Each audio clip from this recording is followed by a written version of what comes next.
A graça e a paz de nosso Senhor e Salvador Jesus Cristo. Amém. Abra sua Bíblia em 1 Timóteo, capítulo 3. 1 Timóteo, capítulo 3. Como os irmãos sabem, nós estamos nos preparando para as eleições aqui em nossa igreja,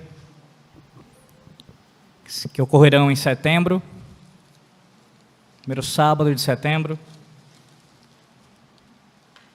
E tanto aqui como lá na congregação do Conjunto Palmeiras estamos trabalhando acerca das qualificações que o Senhor Deus estabelece para os oficiais de sua igreja, tanto para os presbíteros como também para os diáconos.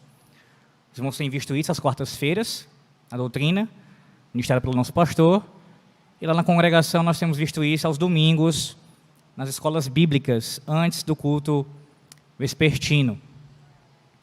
E hoje aqui, o meu objetivo é não expor o texto de maneira exaustiva, até porque nós não temos tempo suficiente para, num sermão, abordar todas as qualificações dos dois grupos de oficiais que eu quero abordar, mas, pelo menos, nós tratarmos de algumas dessas qualificações.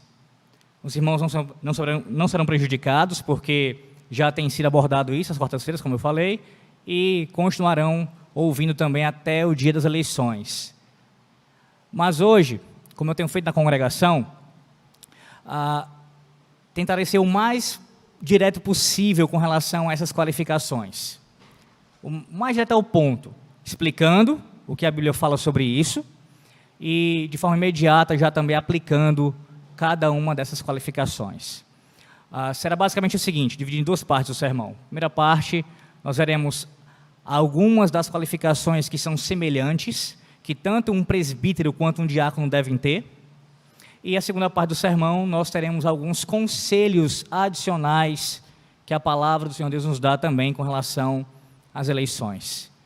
Faço isso no temor do Senhor Deus, debaixo da sua autoridade, também da autoridade do conselho dessa igreja, com todo o amor, pedindo a Deus graça para que nós nos submetamos à sua palavra, pois é ela que será exposta aqui.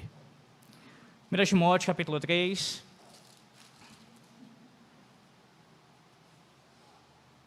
A partir do versículo 1.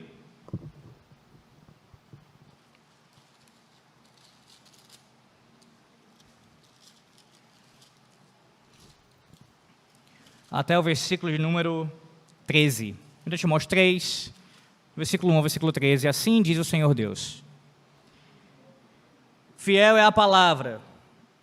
Se alguém aspira ao episcopado, excelente obra almeja.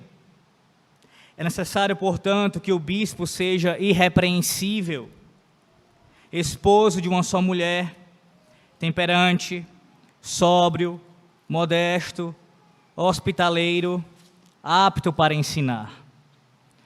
Não dado ao vinho, não violento, porém cordato, inimigo de contendas, não avarento, e que governe bem a própria casa, criando os filhos sob disciplina, com todo o respeito. Pois se alguém não sabe governar a própria casa, como cuidará da igreja de Deus?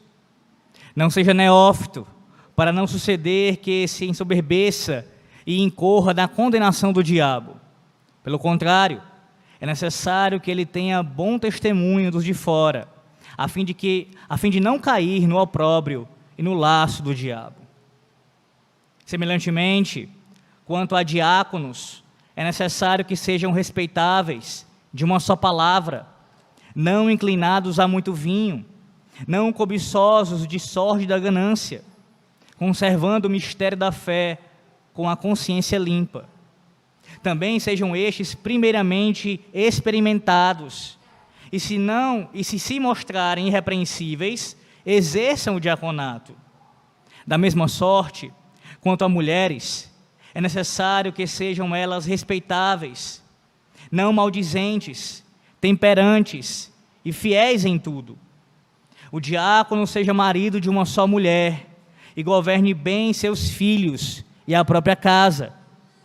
pois os que desempenharem bem o diaconato alcançam para si mesmos justa preeminência e muita intrepidez na fé em Cristo Jesus. Amém. Oremos uma vez mais, meus irmãos. Ó Deus, a Tua palavra já tem sido ouvida nessa manhã, através da leitura e também dos cânticos. Obrigado, Senhor, pela Tua infinita misericórdia, que se renovou hoje mais uma vez em nossas vidas. Aqui estamos, necessitados de ouvir a Tua voz.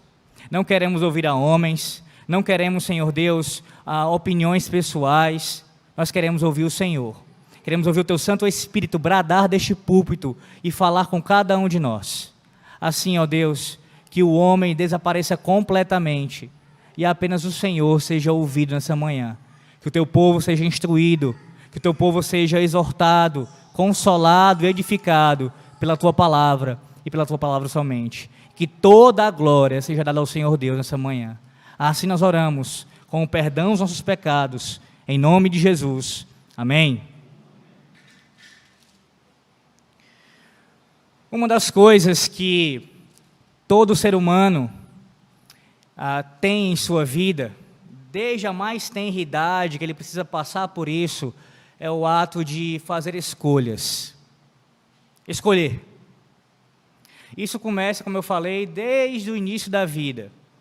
Nós sempre temos que lidar com o dilema de escolher entre uma coisa ou outra.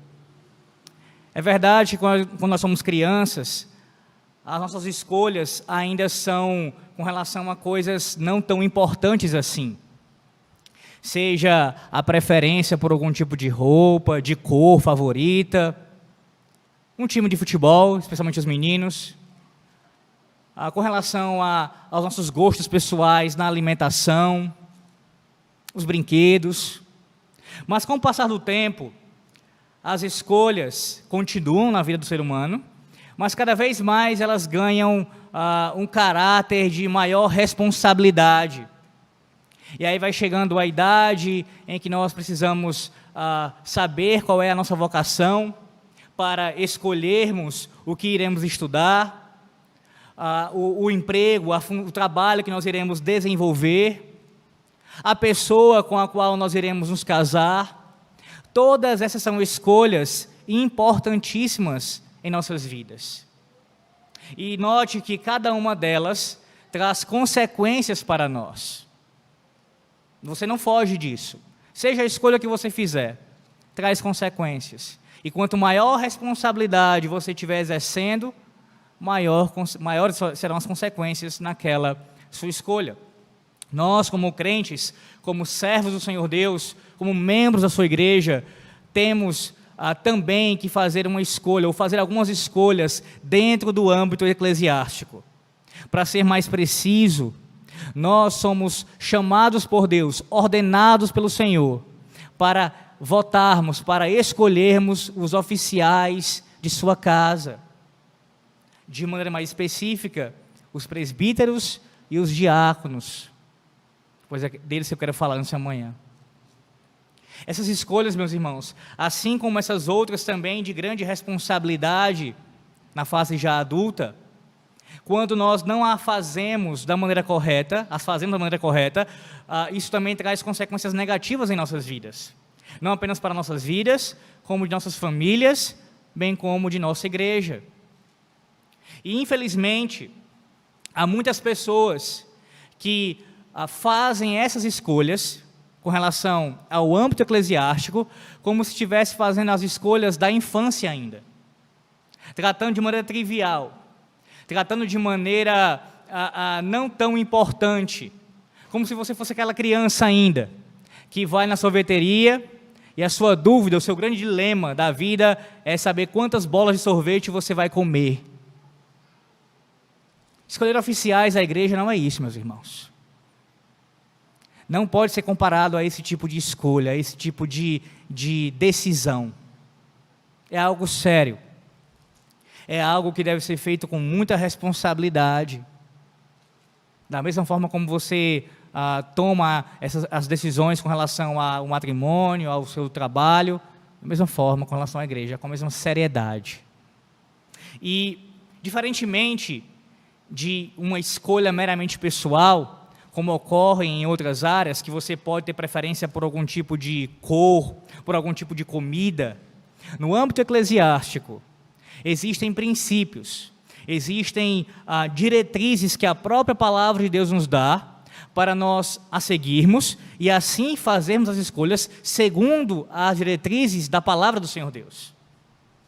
Hoje você ouviu, mais uma vez aqui, na liturgia deste culto, acerca do princípio regulador do culto, que Deus ordena a sua adoração. Pois bem, entenda que da mesma forma que Deus ordena a sua adoração, Deus também tem um princípio regulador com relação ao seu sistema de governo. Deus estabelece a forma de governo da igreja e a maneira em que esses oficiais serão eleitos e as qualificações que eles precisam possuir para exercerem esses ofícios. Logo, nós não podemos escolher os oficiais da nossa igreja como se fosse baseado numa preferência pessoal, mas nos submetendo à palavra do Senhor Deus, ouvindo o que Ele diz para nós acerca disso. Sabe por quê? Porque Cristo, como cabeça da igreja, estabeleceu as qualificações necessárias para presbíteros e diáconos possuírem no exercício de seus ofícios. Eu vou repetir. Cristo, como cabeça da igreja, estabeleceu as qualificações necessárias para presbíteros e diáconos possuírem no exercício de seus ofícios. Veremos isso, como eu falei, volto a usar o texto, para a palavra de Deus, 1 Timóteo capítulo 3, pontuando aqui algumas dessas qualificações do texto de 1 Timóteo capítulo 3. No caso, qualificações que são requeridas de ambos os ofícios. Mas antes disso, entenda o contexto aqui. O apóstolo Paulo está escrevendo essa carta a Timóteo. Timóteo aqui, como pastor de Éfeso, designado pelo próprio apóstolo Paulo. E nesse momento aqui, ou melhor, um dos objetivos da carta é combater falsos ensinos que tinham entrado na igreja de Éfeso, estavam permeando ali a igreja de Éfeso. E Paulo dá várias orientações a Timóteo a como tratar com esses falsos ensinos. O capítulo 2, o final do capítulo 2, tão conhecido por nós, são diretrizes do apóstolo acerca do culto solene. Como é que homens e mulheres devem proceder no culto solene. E quando chegamos ao capítulo 3, agora, ele trata de maneira específica acerca destas qualificações que os verdadeiros oficiais, os verdadeiros vocacionados para estes ofícios devem possuir, fazendo um contraste com os falsos profetas, com os hereges que estavam ali entrando na igreja de Éfeso. Aqui é uma carta de um pastor para outro pastor, de um pastor mais experiente, mais velho, mais antigo, mais experimentado, mais conhecedor, orientando o seu pupilo, o seu filho na fé, a como lidar com aquelas questões. E dentre esses conselhos está aqui as qualificações que eles deveriam possuir. Vejamos aqui. A primeira delas, que eu quero ressaltar, que também é requerido do diaconato. É necessário, portanto, versículo 2, que o bispo seja irrepreensível. Aí você vai lá para o versículo 10, como nós lemos, diz assim: também sejam estes, primeiramente, experimentados, acerca dos diáconos. E se mostrarem irrepreensíveis, exerçam o diaconato. Antes de explicar a palavra irrepreensível, irmãos, é necessário a gente também fazer menção ao significado da palavra bispos aqui. Os irmãos já ouviram sobre isso em aulas passadas de escola bíblica. Bispo é um termo utilizado pelo apóstolo Paulo para se referir aos ministros da palavra, mas também é utilizado de maneira intercambiável pelo próprio apóstolo Paulo para se referir aos presbíteros da igreja. Você vê isso lá em Tito. Vai lá para Tito. Passa um pouquinho aí. Tito capítulo 1, versículo 5. Tito 1, versículo 5. Por esta causa te deixei em Creta, para que pusesses em ordem as coisas restantes, bem como em cada cidade constituísseis presbíteros, conforme te prescrevi. Alguém que seja irrepreensível, marido de uma só mulher, que tenha filhos crentes, que não são acusados de dissolução, nem são insubordinados. Olha o versículo 7. Porque é indispensável que o bispo seja irrepreensível.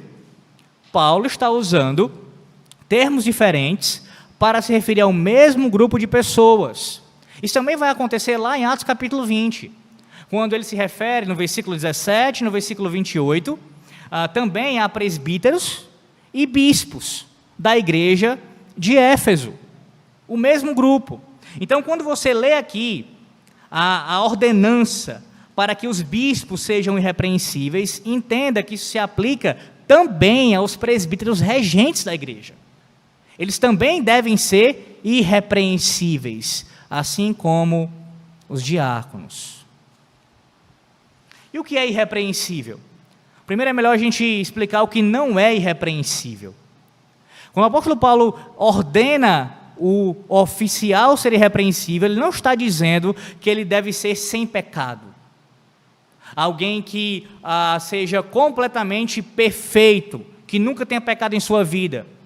Até porque se esse fosse o caso aqui, nenhum homem, desde a antiga aliança, poderia exercer algum cargo, algum ofício na igreja de Cristo. Pois todos pecaram, meus irmãos. Desde a queda de Adão, todos nós somos pecadores. Então, ser irrepreensível aqui não é ser sem pecado. Não é esse o significado da palavra. Mas o significado da palavra aqui, no seu original, se refere a alguém que não possui nenhum tipo de pecado em sua vida escandaloso. Nele não pode ser achado nenhum tipo de pecado que o desabone da sua função como presbítero ou como diácono. Nada escandaloso, nada que atente contra a sua reputação, de tal maneira que ele perca a autoridade, que ele perca a possibilidade de continuar exercendo o seu oficialato.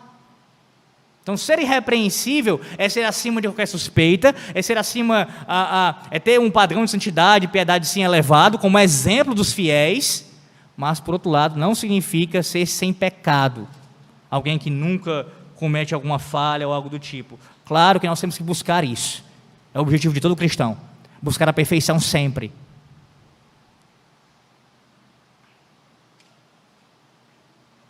Já dito isso, meus irmãos, eu quero aplicar com relação a esse ponto. Não espere que os oficiais eles sejam imaculados, pessoas que não cometerão erros, que não cometerão excessos, que não vão falhar no exercício de suas funções. Não ache que isso não vai acontecer. Isso vai acontecer, infelizmente. Lembre-se do Catecismo Maior de Westminster, na pergunta 127, quando diz a resposta à pergunta com relação à honra que nós inferiores devemos aos superiores, dentre essas honras que nós devemos, também está, nós devemos suportar as suas fraquezas e encobri-las com amor. Os membros da igreja devem assim olhar para as falhas de seus oficiais. Não é passar a mão em cima do pecado, já falei sobre isso quando eu preguei sobre o 5º mandamento. Mas é entender que são pecadores, que são homens falhos, e olhar dessa maneira misericordiosa para com eles, tendo compaixão deles. Eu pergunto a você, é assim que você tem lidado com seus oficiais? É assim que você, como membro dessa igreja, tem olhado para os presbíteros e os diáconos nessa igreja? Porque nós temos a tendência natural, primeiramente, de já atacarmos, já fazermos as críticas, mesmo quando elas são justas em alguns casos, mas nós temos a tendência de sermos ácidos demais, de passarmos dos limites e acharmos que esses oficiais, eles são espécies de super-homens. Não deveria ser essa nossa atitude. Por outro lado, meus irmãos, não seja menos rígido, menos rigoroso, menos exigente do que a Escritura é. A palavra do Senhor Deus diz aqui que eles devem ser irrepreensíveis. Então, nós, como membros da igreja, temos sim a obrigação, o dever de escolhermos homens que sejam irrepreensíveis. A gente não pode baixar o padrão para poder se adequar no caso que o pastor falou aqui mais cedo, a Bíblia se adequar a nós. Não, mas nós devemos nos adequar à palavra do Senhor Deus. Se ela exige que ele seja irrepreensível, assim devem ser. Aí você diz, mas Alex, eu não consigo observar ninguém que se enquadre nisso, irrepreensível. Digamos que eu lide com isso em algum contexto, em algum momento. Algum homem, no caso, algum tipo de eleição que ocorrerá, mesmo que seja essa agora, no futuro, e nós não consigamos enxergar alguém que seja irrepreensível. Pois você não vota. Você não vai eleger alguém que não se enquadre nisso, que não seja irrepreensível.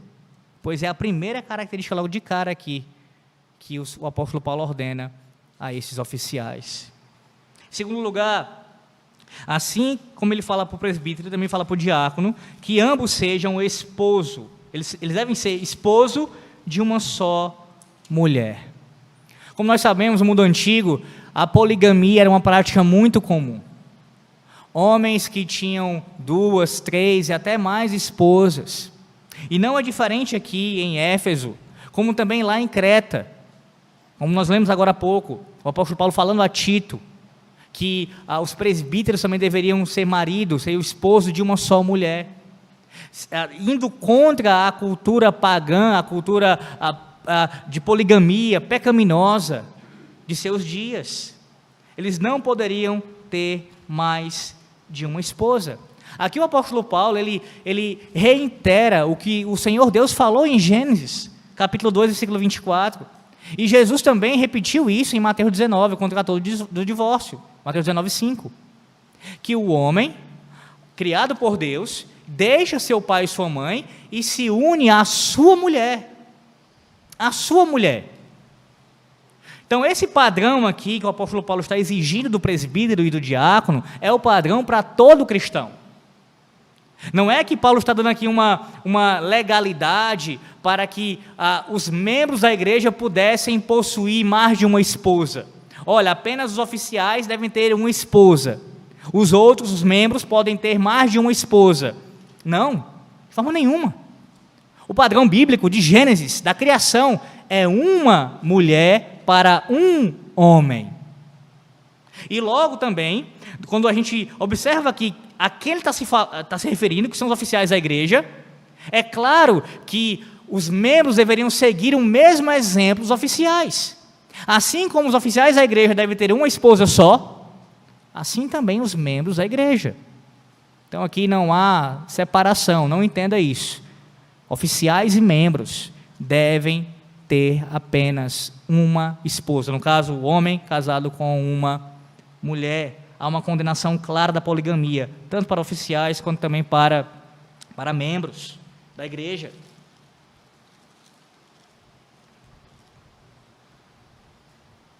Mas como nós sabemos, meus irmãos, quando se refere ao matrimônio, na palavra do Senhor Deus, o mandamento que trata disso é o 7º mandamento. Não adulterarás. Êxodo capítulo 20, versículo 14.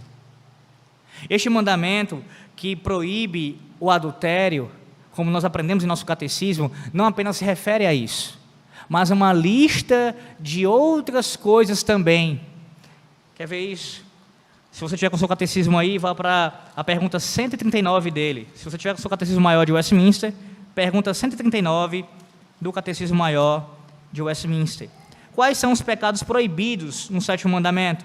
Os pecados proibidos no 7º mandamento, além da negligência dos deveres exigidos, são o adultério, a fornicação, que é a relação íntima antes do casamento, o rapto, no caso aqui o estupro, o incesto, a relação com pessoas do mesmo sangue, consanguíneos aqui, a sodomia, o homossexualismo, e todas as concupiscências desnaturais. Aqui envolve relação íntima com animais, com os mortos. Tudo isso daí é condenado no sétimo mandamento. Todas as imaginações, os pensamentos, os propósitos, os afetos impuros, todas as comunicações corruptas ou torpes, ou ouvir as mesmas, os olhares lascivos, o comportamento impudente ou leviano, o vestuário imodesto, a proibição de casamentos lícitos, e a permissão de casamentos ilícitos, consentir, tolerar ou ter bordéis, ter como o ato de bem como o ato de frequentá-los, os votos embaraçadores de celibato, ou seja, aquilo que os papistas fazem, obrigando os seus sacerdotes a fazerem votos de celibatário, quando não possuem um dom para tal coisa. A demora indevida do casamento, ou seja, postergar demais para casar. Ter mais que uma esposa ou mais que um marido ao mesmo tempo. Nós vimos aqui, o texto de 1 Timóteo 3, trata disso. O divórcio ou o abandono injusto, não o divórcio em si, mas o divórcio quando não acontece de acordo com as cláusulas de exceção que a palavra do Senhor Deus estabelece, no caso, as relações sexuais ilícitas, e também o próprio abandono do cônjuge. A ociosidade, a glutonaria, a bebedice, a sociedade impura, cânticos, livros, gravuras, danças, espetáculos lascivos e todas as demais provocações à impureza ou atos de impureza, quer em nós mesmos, quer nos outros. Resumidamente, o sétimo mandamento exige a castidade de todos nós. E castidade, não entenda ela como os papistas trazem o seu significado, como se fosse necessariamente ligado à virgindade. Alguém pode ser casto e não ser mais virgem, e alguém pode ser virgem e não ser casto, não ter castidade em sua vida, que é pureza. De forma nenhuma isso é uma apologia a não se preservar para o casamento. Estou dizendo aqui, em alguns casos, pessoas que cometeram o pecado de terem relações antes do casamento, e aí são convertidas ao Senhor Jesus Cristo, e aí agora passam a viver uma vida de castidade, de pureza, esperando pelo seu cônjuge. Essas pessoas, por mais que não sejam mais virgens, essas pessoas são castas. Assim como podem ter pessoas virgens que não são castas, que não se empenham em pureza. Essa é a exigência do sétimo mandamento. Se aplica a todos os crentes, muito mais aos oficiais da igreja. Eles devem ser marido de uma só mulher, conservar o seu matrimônio sem mácula, ser o exemplo para todos os membros da igreja, como pessoas que são castas. Aí você pergunta, mas somente os esposos, somente os maridos, os oficiais, os homens, devem agir assim? E as mulheres? Como é que ficam as mulheres? Há alguma referência com relação a isso? Especialmente as mulheres, os oficiais, Alex? Há algum tipo de menção a isso na palavra do Senhor Deus? Bem, veja o versículo de número 11. Da mesma sorte, quanto a mulheres, é necessário que sejam elas respeitáveis, não maldizentes, temperantes e fiéis em tudo.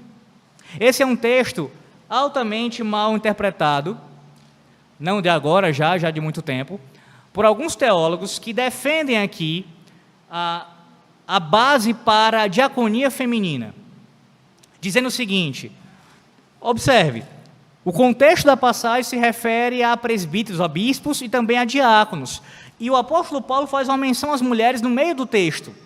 Aí eles raciocinam, logo, ele está assim aqui, dando diretrizes para as mulheres que exerceriam a diaconia na igreja. Mas esse raciocínio é falacioso, meus irmãos. Não há base aqui para mulheres serem diaconisas. Infelizmente, quando alguém quer encontrar base bíblica para alguma coisa, ele faz de tudo para isso. De tudo para isso. Para os irmãos terem uma ideia, há igrejas fora do Brasil, há uma denominação de forma específica fora do país, nos Estados Unidos, que é uma das denominações reformadas mais firmes. Tem problemas, é claro, enfrenta suas dificuldades, como qualquer igreja, mas é uma das mais firmes, uma das mais confessionais. E esta igreja ordena mulheres ao diaconato. Outra informação acerca disso, não é de hoje, mas também de muito tempo, que há uma tentativa por parte de alguns conciliares, subindo documentos para o Supremo Concílio ou Assembleia Geral de nossa igreja, de 4 em 4 anos. Pode esperar que no próximo ano haverá novamente isso, tentando fazer com que esse documento passe e aprovem a ordenação de mulheres à diaconia. E qual é o texto, ou um dos textos que é utilizado? 1 Timóteo, capítulo 3, versículo de número 11. Mas, como é que a gente responde a isso? Em primeiro lugar, primeira resposta logo de cara. A palavra aqui, no original, ela pode ser traduzida perfeitamente, sem nenhum problema, por esposas. Eu não estou falando que ela necessariamente só pode ser traduzida por esposas. Estou dizendo que ela pode. Ela não há nenhuma dificuldade de traduzir aqui por esposa. Inclusive, essa mesma palavra é utilizada em outras passagens do Novo Testamento para falar de esposas, mulheres casadas. Então, a palavra não fecha a questão. No caso, dá até mais apoio para se entender como esposas. Esposas de quem? Dos oficiais. Em segundo lugar, o próprio contexto demonstra a impossibilidade dessa interpretação, uma vez que quem deve exercer o ofício de diácono precisa ser marido de uma só mulher, e o que também? Veja aí no versículo 12, o diácono seja marido de uma só mulher e governe bem seus filhos e a própria casa. Então quem é que vai exercer a diaconia na igreja? Um homem. Por quê? Porque é ele quem governa a casa, é ele quem tem os seus filhos em sujeição, é ele quem é o cabeça do lar, o sacerdote. A mesma expressão que se refere aos bispos, aos presbíteros, marido de uma só mulher, homem, a figura masculina, um macho, e que governa bem a casa. Defender a diaconia feminina é inverter os padrões aqui, é colocar os papéis de maneira diferente. Se uma mulher pode ser diaconisa, necessariamente pode governar a casa. Pode governar a casa. Eu estou falando com um homem presente, eu estou falando, no caso de viuvez ou coisa do tipo. Um homem presente, ela deve governar a casa. Se ela pode ser diaconisa, ela também pode governar a sua casa. Porque é a base para ser diaconisa, para ser diácono, para exercer a diaconia. Governar bem a casa. Em terceiro lugar, como é que a gente responde a isso? A instituição da diaconia, lá em Atos capítulo 6. Você lembra disso? Atos capítulo 6, versículo 1 ao 7. Quando se procura por aqueles que deveriam servir às mesas, cuidar das viúvas, dos gentios e dos judeus, não se separa mulheres preparadas, capacitadas entre elas ali para tomar essa função. Seria muito mais fácil. Vamos separar aqui mulheres que podem exercer a diaconia entre vocês mesmos. Vocês estão brigando aí? Vamos separar. Vamos colocar aqui as mais idosas, as mais sábias, as mais experientes, para poder cuidar dessa questão de servir às mesas. Não! O que eles fazem? Escolhei, pois, 7 homens, 7 varões, tem que ser bem claro nos dias de hoje, 7 machos, para que eles, possuindo as características de cheio de sabedoria, cheio do Espírito Santo, sabedoria e de boa reputação, possam servir às mesas. São 7 homens, 7 homens. E em quarto e último lugar, a própria teologia bíblica, meus irmãos, acerca do exercício do oficialato na Igreja de Cristo. Nunca houve uma mulher na Igreja de Cristo, quer seja na Antiga Aliança ou na Nova Aliança, que pudesse exercer o cargo de oficial na igreja. Nunca. Nunca. Não existiam sacerdotisas, quer dizer, existiam nos cultos pagãos, nos falsos deuses. Não existiam mulheres levitas. Assim como também não existem apóstolas, não existiam presbíteras, evangelistas, mulheres, nada disso. Então, defender isso, a palavra que é utilizada, o contexto da perícope, o contexto maior de Atos e o contexto maior da palavra de Deus é totalmente contra a ordenação de mulheres, não apenas para a diaconia, mas para qualquer exercício de ofício na igreja de Cristo. Talvez para você já seja muito claro isso, eu espero que seja. Mas não vai tardar muito, que nós teremos que combater isso de maneira mais veemente em nossa própria denominação. Por isso, se prepare com relação a esse assunto. Prepare-se bem. Tudo bem, Alex, não são diaconisas, são esposas dos oficiais. O que elas devem ser? Veja o texto. Primeira característica, respeitáveis. O que significa isso aqui? No original, mulheres honradas. Mulheres honradas. É a mesma expressão que o apóstolo Paulo vai tratar depois com relação à maneira com que os mais jovens tratam os senhores da igreja, os mais velhos, com honra. Então, as esposas de oficiais devem ser mulheres honradas. Em segundo lugar, olha a expressão que aparece. Não maldizentes. Não maldizentes. Eu vou citar a palavra do original. Mesmo você não tendo familiaridade com o grego, quem não tem, vai pela sonoridade ter uma ideia do que significa não maldizente. Não maldizente no original é me diabolos. Diabolos. Não seja um diabo. É isso que o apóstolo Paulo está dizendo aqui, para as mulheres de oficiais. Não sejam caluniadoras, não sejam falsas acusadoras, não hajam como o inimigo de vossas almas, não sejam diabos.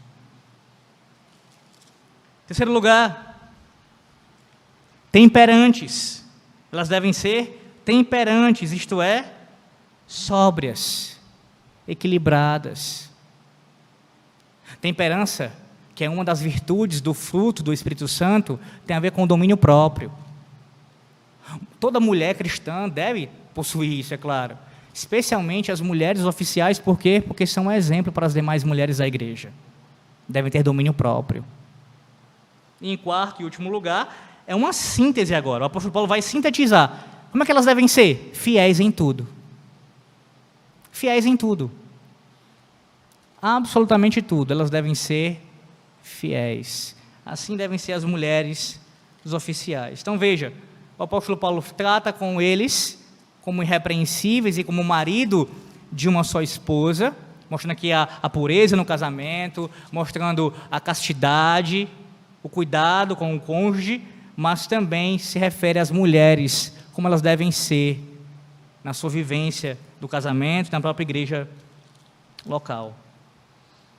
Aqueles que desejam exercer um desses ofícios na igreja de Cristo, possuem a grande responsabilidade de serem fiéis em tudo. Não apenas as mulheres, mas também os homens, tudo, fiéis em tudo. E eu pergunto a você, homem, que deseja, que aspira pelo exercício de ser um oficial na casa de Deus, tem sido este aqui o seu comportamento? O seu casamento é uma demonstração de um exemplo de cuidado, de piedade, de uma união estável, no sentido correto da palavra? Ou é briga em cima de mais briga, desequilíbrio total, não há respeito, não há consideração, não há equilíbrio algum? E como você, mulher, tem se portado também dentro do seu casamento, ainda mais você que é casada com um homem que almeja também exercer o cargo, o ofício na igreja de Cristo. Lembre-se, você pode ser uma bênção no ministério do seu marido, mas também você pode ser uma grande pedra de tropeço. Muito cuidado com isso. Falo especialmente também àqueles que, jovens ainda aqui, crianças inclusive, aqui em nossa igreja, nós cremos nisso, que alguns desses, se for da vontade do Senhor Deus, pela providência divina, exercerão no futuro ofício na igreja de Cristo. Então, desde já, você, rapaz, já vá se preparando quanto a isso, e você, moça, também, que vai ser casada com um oficial da igreja de Cristo. E quanto a vocês que votarão, que somos todos nós, claro, mas aqueles que não exercerão o oficialato, mas no mínimo votarão, lembre-se de votar em homens que tenham um bom exemplo no seu casamento, assim como suas esposas também. Terceira característica que o apóstolo Paulo menciona, que é semelhante aqui, versículo 3, início do versículo 3, não dado ao vinho, e o versículo de número 8, o final do versículo 8, não inclinados a muito vinho. É outra expressão que também é mal interpretada. Há quem interpreta da seguinte maneira: o apóstolo Paulo está proibindo os presbíteros, os pastores, de tomarem vinho. Há algo de pecaminoso nisso. A eles é vedado o tomar vinho. Mas os diáconos, não há uma proibição absoluta. Só não podem tomar muito vinho. Diáconos não podem tomar muito vinho, presbíteros não podem tomar vinho de jeito nenhum. Talvez você agora ouvindo isso, que almejava o presbiterato, esteja reconsiderando a sua vocação. Pensando, talvez eu seja vocacionado para o diaconato e não para o presbiterato. Não se preocupe com isso. Essa é uma falsa interpretação. A palavra do Senhor Deus não está aqui proibindo o presbítero de tomar vinho em si. O apóstolo Paulo está falando a mesma coisa para ambos os grupos, de maneira diferente apenas com palavras diferentes, mas é a mesma coisa. Qual é a ideia aqui?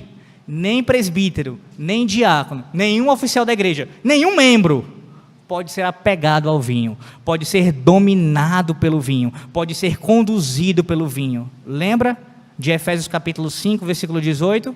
O contraste entre ser cheio do Espírito Santo e ser dominado pelo vinho. Todo crente deve ser cheio do Espírito Santo, deve ser dominado, conduzido pelo Espírito de Deus, e não por vinho ou qualquer outra coisa dessa terra. Nada pode nos dominar, a não ser o Senhor Deus. Então esse é o ensino aqui, é não ser subordinado de tal forma à bebida, que ele se torne um escravo dela, e não a proibição em si mesma. Isso é claro à luz dessa explicação, desse entendimento do texto, bem como da própria teologia acerca da ceia do Senhor. Nós não cremos, meus irmãos, como reformados que somos, que os elementos da ceia podem ser alterados. Nós cremos que os elementos da ceia são pão e vinho. Agora, note a aberração dessa interpretação. Se fosse proibido um presbítero, um oficial, como um presbítero, um pastor, de tomar vinho, ele não poderia cear. Seria pecado tomar, ainda que fosse um gole, ainda que fosse um pouco do cálice do Senhor, seria pecado, se a ele é proibido completamente. Percebe o absurdo disso? E mais, e vou parar por aqui, porque não é o nosso objetivo aprofundar essa questão nesse sermão, mas à luz de toda a palavra do Senhor Deus, não há uma proibição quanto ao uso moderado do vinho, da bebida. Há proibição forte contra a embriaguez. A gente acabou de ler aqui, um dos pecados condenados no sétimo mandamento é a bebedice, assim como glutonaria. Esses pecados também são condenados no sexto mandamento. Por que no sexto? Porque os dois atentam contra a vida. E por que no sétimo? Porque o sétimo mandamento, ele se refere ao domínio próprio, ao cuidado com o corpo, ao cuidado com você ser equilibrado, temperante. Então, alguém que não é, que se dá a devassidão, que se dá à glutonaria, que se dá à bebedice, demonstra que não tem domínio próprio. E quebra o 7º mandamento também. Além do que, esses pecados normalmente também estão associados a pecados de ordem sexual. Na Bíblia nós temos muitos exemplos disso. Festas e mais festas regadas a muita comida, bebida e relações sexuais ilícitas. Então é isso que o mandamento proíbe, é isso que a palavra do Senhor Deus proíbe, a embriaguez. Não dado ao vinho, não apegado ao vinho. Logo, mais uma vez, se referindo de forma específica aqui aos homens que desejam ser oficiais. Como é o seu trato com o vinho, e não apenas o vinho, com todas as coisas dessa terra? Você é alguém que lida com essas coisas como bênçãos do Senhor, é claro, como algo que vem da sua boa providência, mas de maneira equilibrada, de maneira a glorificá-lo com aquilo, comendo, bebendo para a glória do Senhor Deus? Ou você é alguém que não demonstra temperança, mas é descontrolado, é comilão, é beberrão? Isso vai contra as qualificações do presbiterato e do diaconato, se você é assim. Então, muito cuidado com isso. E vocês que votarão, têm observado isso? Nos oficiais, nos futuros oficiais, como é que eles lidam com as coisas dessa terra, não apenas com o vinho, são equilibrados, são sóbrios. Veja que o apóstolo Paulo fala isso mais de uma vez em 1 Timóteo 3, sóbrio, temperante, tudo relacionado a isso, alguém equilibrado. Quem é que confia num líder que seja desequilibrado? Infelizmente, nosso país tem gente que confia. Mas, enfim, com relação aos crentes em Cristo, quem é que confia em alguém, em um pastor, em um conselho que estejam cheios de homens que não tenham autocontrole, que não sejam sóbrios, mas que são imoderados? Vote em alguém, eleja, procure escolher alguém para oficial que cumpre também esse requisito. 4º lugar, não avarento ou cobiçoso de sórdida ganância. Versículos 3 e 8, você vê aí, não avarento, versículo 3, e no versículo 8, não cobiçoso de sórdida ganância. Também aparece lá em Tito, capítulo 1, versículo 7, acerca do presbítero. Não pode, ninguém que deseja exercer liderança na igreja de Cristo, pode ser alguém que ame o dinheiro. Não pode. Isso é proibido a todos os crentes. O apóstolo Paulo vai falar a Timóteo, aqui, nessa carta, capítulo 6, veja aí, capítulo 6, versículo 10. Capítulo 6, versículo 10.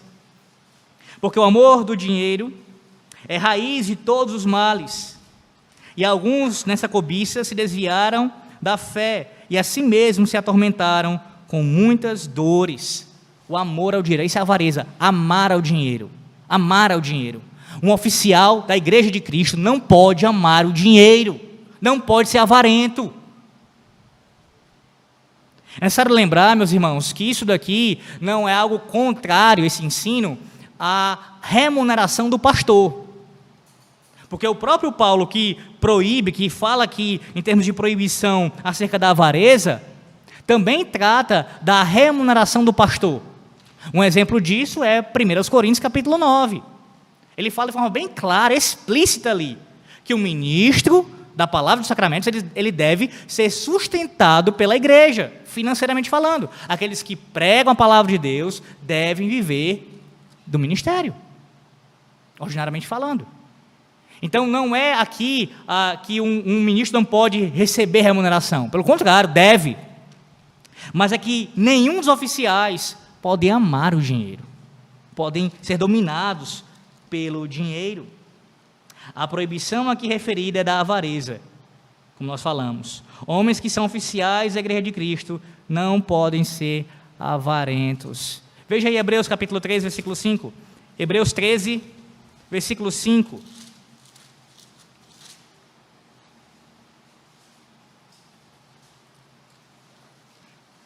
Seja a vossa vida sem avareza, contentai-vos com as coisas que tendes, porque ele tem dito, de maneira alguma te deixarei, nunca jamais te abandonarei. Promessa do Senhor Deus para o seu povo. que nos sustenta. Ele mesmo é a nossa porção, Ele mesmo é a nossa herança. Então, todos nós, especialmente os oficiais da igreja, devem ter essa consciência. Não serem avarentos, não serem apegados ao dinheiro, mas confiarem no Deus da providência que os sustenta e também as suas famílias. Agora imagine um diácono avarento. A função dele é lidar com os necessitados da igreja, com aqueles que precisam de ajuda, de socorro, financeiro inclusive.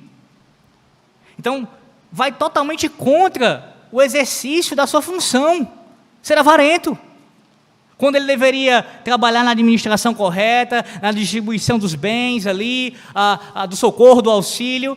Ele vai ser alguém que ama o dinheiro. E o presbítero também, que governa a igreja de Cristo, como avarento. Que exemplo presbíteros assim podem dar às ovelhas do Senhor Deus? Não podem. Não podem. Infelizmente, não são poucas as igrejas que os conselhos são tão avarentos, que fazem com que seus pastores passem necessidade. Necessidade, meus irmãos. Eu não estou falando de luxo, estou falando do básico. Pastores que sofrem nas mãos de alguns conselhos, porque são avarentos. A igreja tendo recursos, tendo como pagar algo melhor, para dar uma dignidade maior para o pastor, para a família dele, eles guardam, eles retêm, por amarem o dinheiro.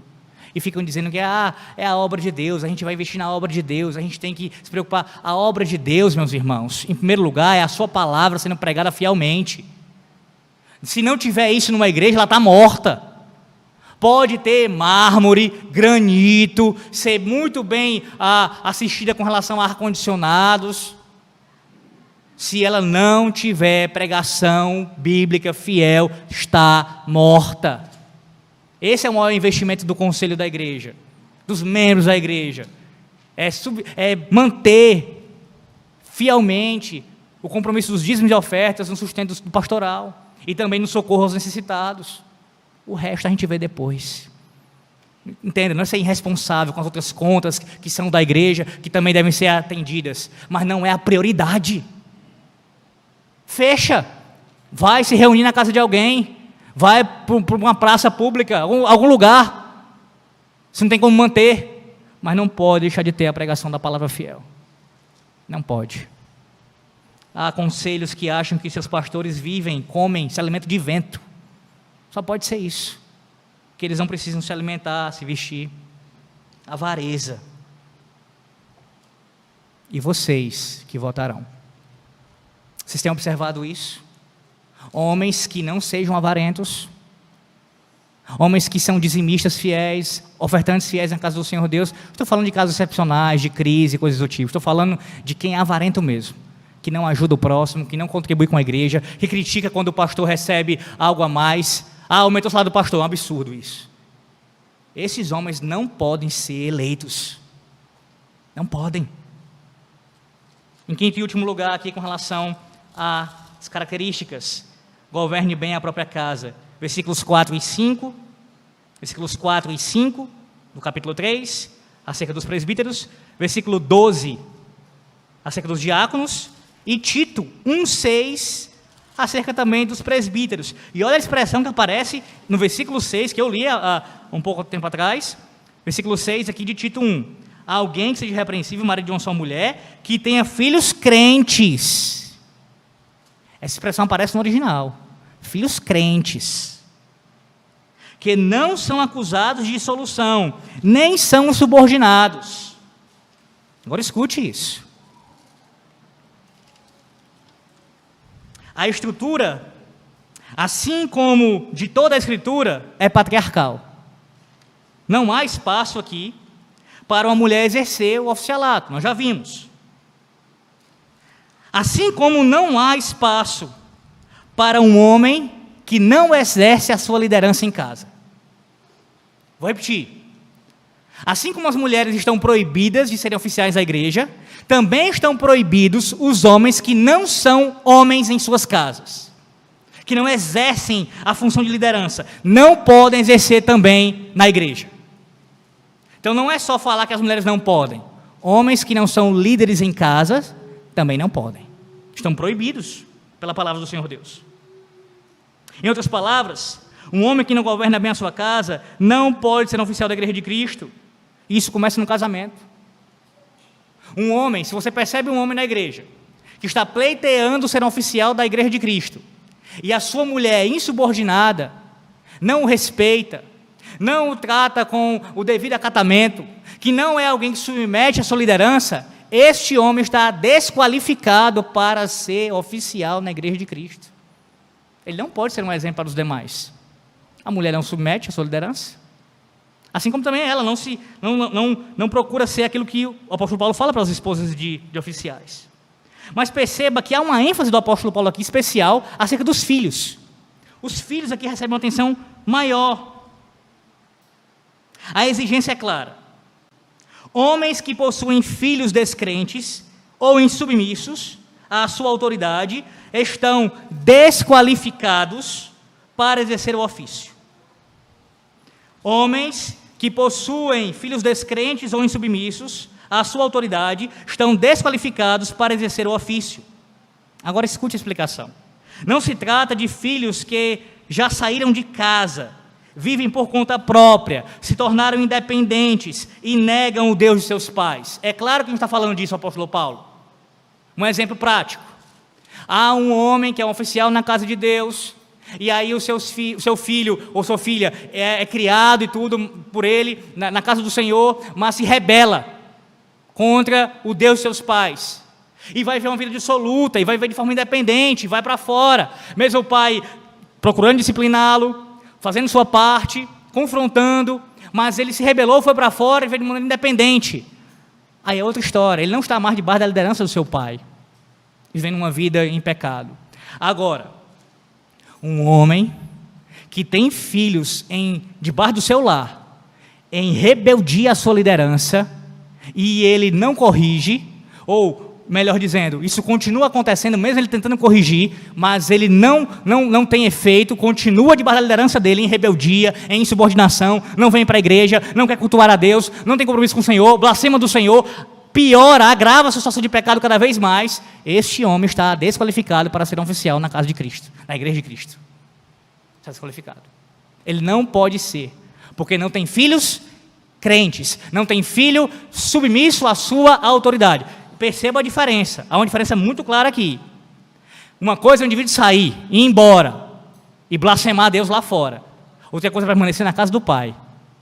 Não participa do culto doméstico, não vai para o culto, permanece comendo e bebendo nas custas do pai, está ali sendo sustentado pelo pai, debaixo da liderança do pai.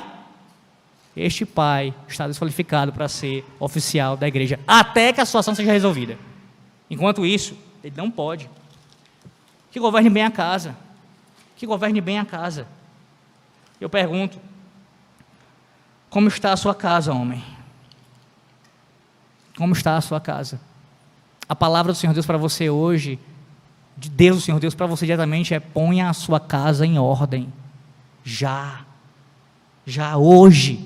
Caso contrário, você não apenas está desqualificado para o ofício, como também atrairá o juízo do Senhor Deus para o seu lar e para a igreja de Cristo. Um oficial que não tem seus filhos em submissão, e ele continua assim, exercendo o oficialato na igreja, torna-se um péssimo exemplo para os demais irmãos da igreja. Enquanto isso não for tratado, isso não for resolvido, e além do pecado estar acontecendo com relação a isso, ainda atrai o juízo do Senhor. Quer ver isso? Lembre-se lá do sacerdote Eli, que não tratou do pecado de seus filhos. O que foi que aconteceu? Morte, juízo de Deus pesado. Davi, omisso com relação aos seus filhos, também juízo do Senhor Deus. O princípio pactual, meus irmãos, continua. A exigência é maior mesmo para os oficiais, irmãos. Não estranhem isso. O próprio Deus cobra mais mesmo os oficiais. Eles devem ser o exemplo, o modelo, a ponto. Eu falei que irrepreensível não é não ter pecado algum, mas ser irrepreensível significa não pode ser acusado de um pecado escandaloso. Então alguém que está debaixo da liderança dele, sendo rebelde, e ele não faz nada e permanece como oficial, irmãos, que autoridade ele terá para cobrar de um membro da igreja? Nenhuma. E eu não estou dando aqui legalidade para o membro se rebelar, claro que estaria pecando contra o Senhor, claro que sim, não deve fazer isso. Mas estou dizendo que ele perde essa questão também, de ter esse respeito. Eu vou só pontuar bem brevemente acerca dos conselhos adicionais, meus irmãos. Só por último ainda falar isso. Em quem vocês votarão? Quem vocês vão eleger? Homens que são líderes em casa e podem ser na igreja, ou homens que são feitos de gato e sapato dentro de casa e querem ser oficiais na igreja? Conselhos adicionais, bem rápido, bem breve, só mencionando aqui mesmo. Primeiro, escolha oficiais que se encaixem de forma específica nas suas funções. Como assim? Nós vimos algumas semelhanças aqui de qualificações, mas há diferenças.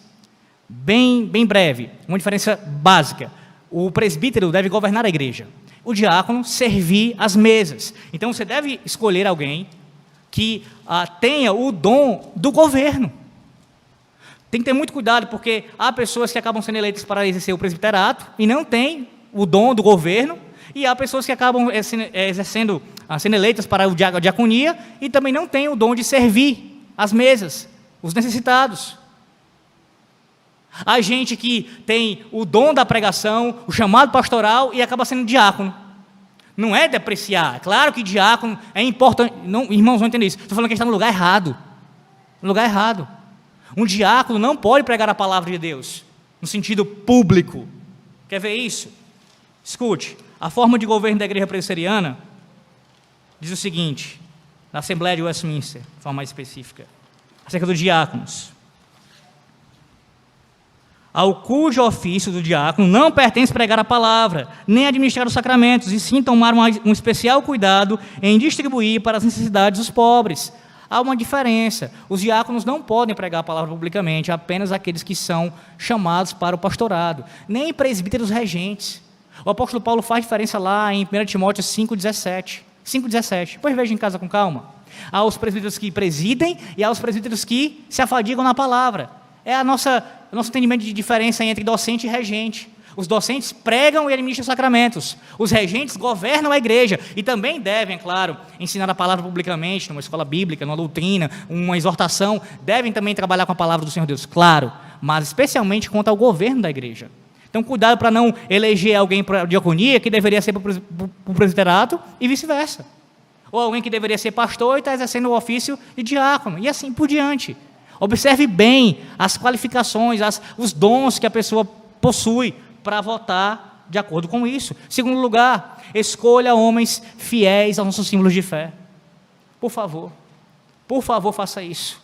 Homens fiéis aos símbolos de fé. Olha, há casos em que eles são eleitos e eles nos enganam, a gente sabe disso. Homens que demonstravam algum tipo de fidelidade, algum tipo de apego, mas depois de eleitos agora começaram a falar coisas contrárias aos símbolos de fé. Aí você, de certa forma, foi enganado. Mas eu estou falando daqueles que desde o início começam a fazer críticas, sabe? Sempre depreciando, sempre dizendo que discorda de alguma coisa, de algum ponto. Cuidado, não vote em alguém assim. Alguém que está depreciando a identidade confessional da sua igreja. Vote em homens que têm zelo por isso. Homens, como diz o salmista, que mesmo que sofra algum dano, mesmo que pague com a vida, não voltam atrás dos seus votos, dos seus juramentos. Assim devem ser os homens, presbíteros, diáconos, pastores da igreja, fiéis aos seus votos de ordenação. Terceiro lugar, oração. Debaixo de oração. Lembre-se de Atos capítulo 1. Antes de escolher Matias, a igreja estava orando, unanimemente. Precisamos orar, meus irmãos. Em nossos cultos domésticos, orações individuais, na igreja, sempre, antes das eleições, durante a eleição e após a eleição, depois que forem eleitos, orem por estes homens. Se já estão orando, continue orando. Orem por nossa congregação no Palmeiras, contra o Palmeiras. Orem para que lá Deus levante também oficiais, nós tenhamos uma igreja organizada. Ore para que, pelo nosso presbitério, pela reunião de janeiro e as outras demais reuniões. Ore, e ore muito, pelo nosso sínodo. Pois não são poucos que também têm lá trabalhado contra a nossa identidade confessional. Diferentemente do que foi propagado nos últimos dias, de que, Nós temos tido agora uma busca maior, ou um entendimento melhor, ou uma afinidade maior entre as nossas igrejas. Estamos longe dessa realidade, infelizmente. Longe disso. Ore para que nossos sínodos assim seja um dia, fiel à palavra do Senhor Deus. E ore muito pelo Supremo Concílio, especialmente o ano que vem, na reunião que haverá. Em último lugar, escolha oficiais que sejam semelhantes a Cristo. Semelhantes a Cristo.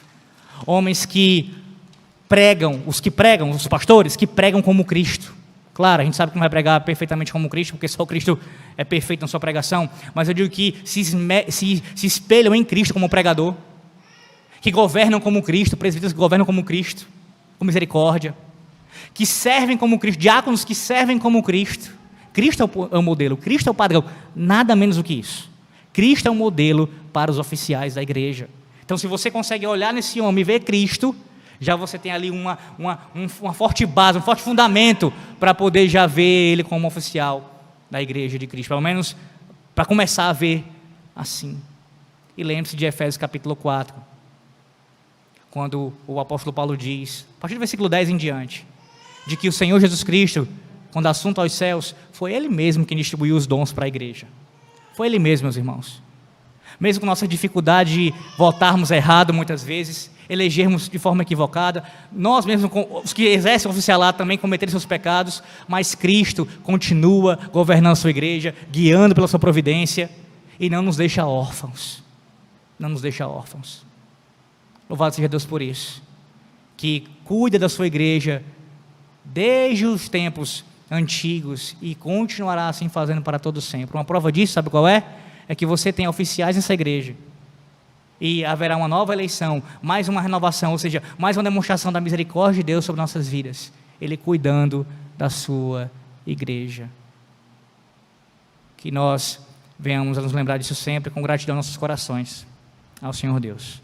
Que Deus os abençoe, meus irmãos, e Deus ilumine a todos nós a termos uma boa compreensão, ainda que rápida aqui, ainda que bem até corrida, mas uma compreensão ainda mais abrangente do papel dos oficiais e o nosso dever como membros da igreja.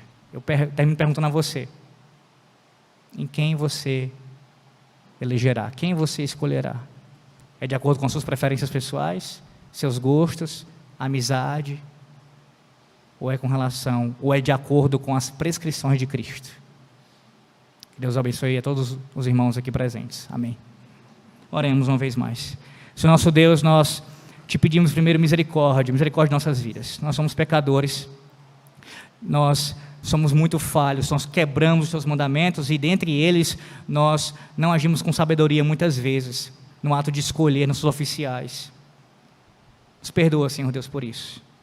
E nos ajuda, ó Deus, nos dá sabedoria, nos dá instrução, ilumina nosso entendimento, para que nós escolhamos homens fiéis a Ti, e que estes homens escolhidos por Ti possam, Senhor Deus, exercer com a máxima excelência na Tua casa os seus ofícios, assim como também as suas esposas, dá sabedoria a elas, façam que elas venham a ser essas mulheres, essa mulher aqui descrita, esse exemplo de mulher aqui, assim também os filhos desses oficiais, ajuda-os, Senhor Deus, a serem crentes fiéis, e a Tua igreja como um todo, a abraçar esses oficiais com carinho, com amor, com ternura, e juntos caminharmos, com Cristo como nosso cabeça, governando a igreja, e nós nos submetendo à sua vontade. Assim nós oramos, ó Deus, com o perdão dos nossos pecados, em nome de Jesus.